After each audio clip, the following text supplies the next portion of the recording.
साबीत तांदळापासून उकड तयार केली आणि त्याचे हे मोदक केले, लुसलुशीत झालेत।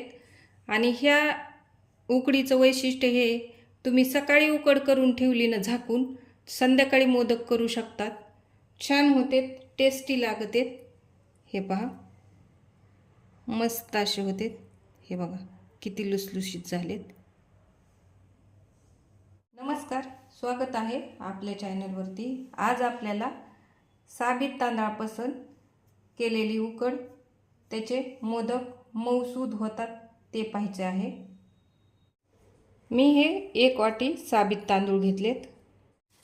आता हे तांदूळ आपल्याला धुवून घ्यायचे। तांदूळ आपले स्वच्छ धुवून झाले तर थोडे थोडे करून मिक्सरच्या भांड्याला फिरवून घ्यायचे। हे बघा थोडेसेच घ्यायचे, जास्त नाही घ्यायचे। ह्याच वाटीने 1 वाटी तांदूळ घेतले होते, ह्या आता 1 वाटी पाणी घ्यायले। आता जे तांदूळ मिक्सरच्या भांड्यात काढले त्या तांदळामध्ये हे थोडंसं पाणी टाकून घ्यायचं, जास्त एक वेळेसच टाकायचं नाही, थोडंसंच टाकायचं। अशा पद्धतीने तांदूळ बारीक करून घेतले। हे पहा ह्याच्यात थोड्याशा कण्या राहिल्या। आता मगाशी मी म्हटलं होतं की ह्या तांदळाचं जे पीठ केले आपण त्याच्यामध्ये थोडेसे असं कण राहिलेत, बारीक बारीक तांदूळ हे चुरी राहिल्यासारखी। तर आता काय करायचं, 1 वाटी पाणी घेतलं होतं त्याच्यातलं एवढं पाणी शिल्लक राहिलंय। पातेल्यावरती अशी चाळणी तिरपी धरायची, पूर्ण चाळणीत टाकायचं नाही हे पीठ, आणि एका चमच्याने असं मिक्स करीत राहायचं, म्हणजे आपोआपच खाली गळत आहे ते पीठ आहे ते। सगळं पीठ सुधून झाल्याच्या नंतर ज्या कण्या राहतात ना त्या आता मिक्सरला फिरवून घ्यायच्यात एक वेळेस। तांदळाची चूर आपली सगळी बारीक झाली तर थोडीशी राहिली, हे बघा। तर आता एवढं राहिलं तरी एवढा काही फरक पडत नाही, थोडंसं आपलं 1 चमचा भरून बारका आपला पोहे खायचा। तर हे आता साईडला ठेवून द्यायचं। तांदळाच्या जर कण्या राहिल्या तर त्या मोदक खाताना दाताखाली कचकच लागतात, कारण पीठ फास्ट शिजतं आणि ती कणी शिजायला वेळ लागतो। आणि परत 1 वाटी पाणी घेते, 2 वाट्या पाणी घ्यायचे आपल्याला। अर्ध्या वाटीपेक्षा कमी पाणी ह्या वाटीमध्येच राहू द्यायचे।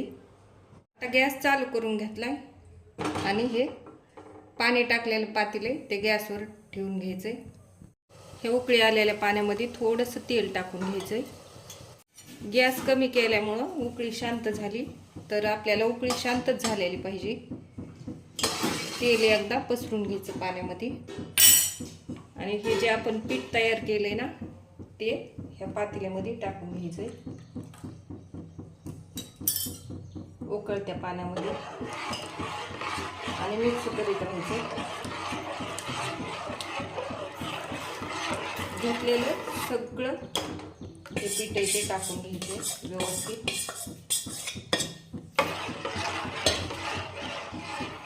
आणि गॅस फुल करून घ्यायचा।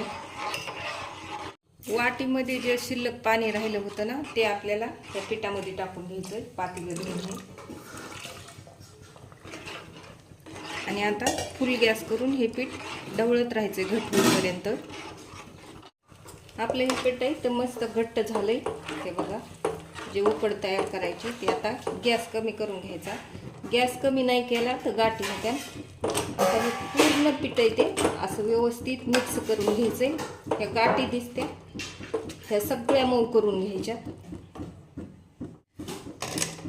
जे आपण बारीक केलेलं पीठ होतं ते छान घट्ट झालंय, हे पहा। आता गॅस बंद करून घ्यायचा आहे आणि 10 मिनिटं वाफ काढून घ्यायची, ह्याची उकडत ठेवायची 10 मिनिटासाठी। सगळी उकड ताटामध्ये काढून घेतली, हाताला तेल लावून घेतलंय। आता ही व्यवस्थित अशी मळून घ्यायची आपल्याला। हे बघा किती छान झाली लोण्यावानी। ही उकड काढताना एक वैशिष्ट्य आहे, ही उकड सकाळी करून ठेवून संध्याकाळी मोदक केलं तरी चालते, खराब होत नाही, काही नाही, आणि कडक पण होत नाही। फक्त काय करायचं, जेव्हा आपण पातेल्यामध्ये उकड तयार करतो ना तेव्हा पातेलं पूर्ण झाकून ठेवायचं, ज्याच्यामुळं बाहेरची हवा ती मध्ये जाऊ नये आणि पीठ घट्ट होऊ नये। हवा जर मध्ये गेली पातेल्यामध्ये तर पीठ घट्ट होतं. आता मोदकासाठी सारण बनवायले तर कढई गरम करायला ठेवली, गॅस चालू करून त्याच्यामध्ये हा मिक्सरमधून काढलेला नारळ टाकून घ्यायचा. वल्ला नारळ आहे. थोडासा जास्त गूळ घेतला तरी चालतो आणि खिस आहे तितका घेतला तरी चालतो.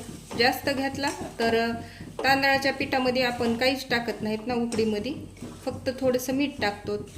मग हे गूळ जरी जास्त झाला तरी ते बॅलन्स होऊन जातं. सारण आपलं आता तयारच आहे म्हणायचं, कारण हे साईडनी पाणी आहे ना, हे असं पाण्यासारखं दिसतंय, ते गरम कढईमध्ये कोरडं होऊन जातं. तर आता गॅस बंद करून घ्यायले. सारण आपलं छान असं घट्ट झाले आणि कोमट पण झाले. तर आता दुसऱ्या ताटात काढू. आता आपल्याला किती छान जरी मोदक येत असले ना तरी पण वेळ लागतोच. तर झटपट मोदक करण्यासाठी काय करायचं, हे एक साचा घ्यायचा मोदकाचा, त्याला अगोदर पूर्ण तेल लावून घ्यायचं असं चांगलं व्यवस्थित. हे पहा असं व्यवस्थित उकडीचं पीठ आहे ते साच्यामध्ये प्रेस करून घ्यायचं आहे साईडनी. सारणाची एक गोळी तयार करायची अशी आणि ती ह्या मोदकाच्या साच्यामध्ये जे पीठ साईडनी लावले त्याच्यामध्ये भरून घ्यायचं. हे बघा अशी. आता थोडंसं पीठ घ्यायचं आणि ते पीठ असं वरतून बसवायचं, हे असं प्रेस करून. व्यवस्थित पीठ प्रेस करून बसविल्यानंतर हा साचा साईडला काढायचा. हे पहा आपला मोदक तयार.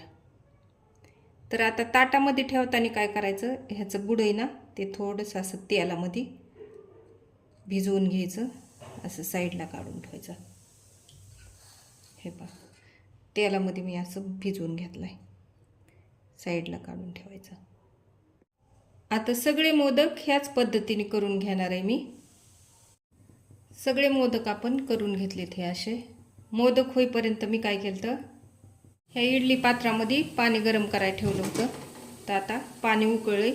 ही चाळणी इडली पात्रामध्ये अशी ठेवून घ्यायची. खालच्या मोदकाला चाळणी चिकटत नाही आहे आणि हे मोदक आहेत ते शेजानी एक एक ठेवून घ्यायचा. आता ह्या इडली पात्रावर आणि चाळणीवर हे ताट ठेवून घेते, असं व्यवस्थित झाकून घेते. आता मोदक झाकलेत, त्याला 15 मिनटं आपल्याला मिडियम गॅसवर उकडून घ्यायचे. गॅस फुल किंवा कमी ठेवायचा नाही. मोदक उकडाय ठेवून 15 मिनटं झालेले आहेत. गॅस बंद करून घेते. हे ताट झाकलेले ते काढून घेते. हे बघा वाफ. आता प्लेटमध्ये काढून घेते. गरमागरम एक मोदक कट करून दाखवते. हे पहा किती छान झालाय. सारण पण असे मोदक केल्यास खूप छान होतात, खूप टेस्टी लागतात. हे पहा वरतून तुपाची धार घेतल्यास तर खूपच चवदार. मी पीठ वेगळं काही केलं नव्हतं. साबीत आपले तांदूळ घेतले होते आणि तेच तांदूळ मिक्सरमधून काढून त्याची तांदळाची उकड केली. त्याच्यामुळं असे छान लुसलुशीत मोदक तयार झालेले आहेत. तर नक्की ट्राय करा. साबीत तांदळापासून उकड करून केलेले मोदक नक्की ट्राय करा. व्हिडिओ आवडल्यास लाईक करा, शेअर करा, सबस्क्राईब करा, बेल वाजवायला विसरू नका आणि छान छान कमेंट करा. थँक्यू.